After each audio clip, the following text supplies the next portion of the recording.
As a person who works with college students, I can tell you firsthand just how hard it is to get away from the noise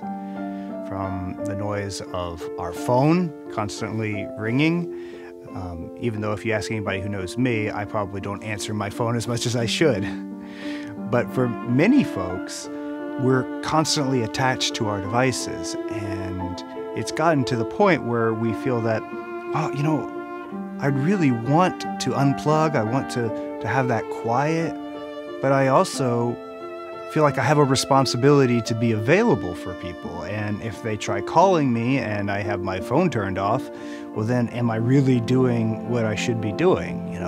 Like, doesn't the Lord call us to be connected with each other and to be responsible? So how do we make that balance in our modern world? And the issue is that it really does seem like, even the way of phrasing that question, that technology is dictating the terms. That it's no longer a tool that we're using, but rather it's an engine that drives our own behavior. And we have to try and figure out how to fit in it, rather than it fitting in our lives.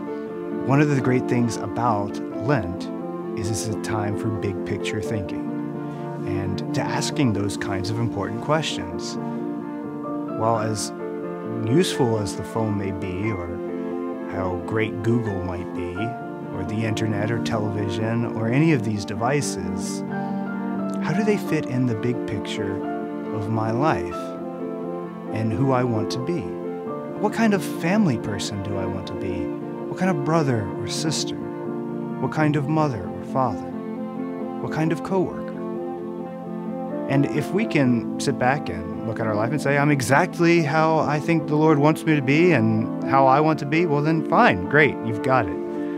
But I think for most of us, we recognize that there's something missing. That one of the things I often hear from folks is, Father, I'd like to pray more, or I'd like to do more with my kids, I'd like to be closer to my friends, but I'm just so busy. One of the things I've learned is that if you do something as simple as cutting out YouTube videos, or cutting out your Facebook time, or maybe not even all of it, just one particular time of the day that you normally do that. If you cut that out, you find that you have a lot more time than you thought you did. And all of a sudden the day, you can start filling it up with all those things that you think are missing, that you really long for, like sitting down and just wasting time with a friend, or sitting down and reflecting on how God was present with you throughout the day. These tools and these devices, they dictate the terms. And so in Lent, we should be reflecting on what are God's terms and what are my terms.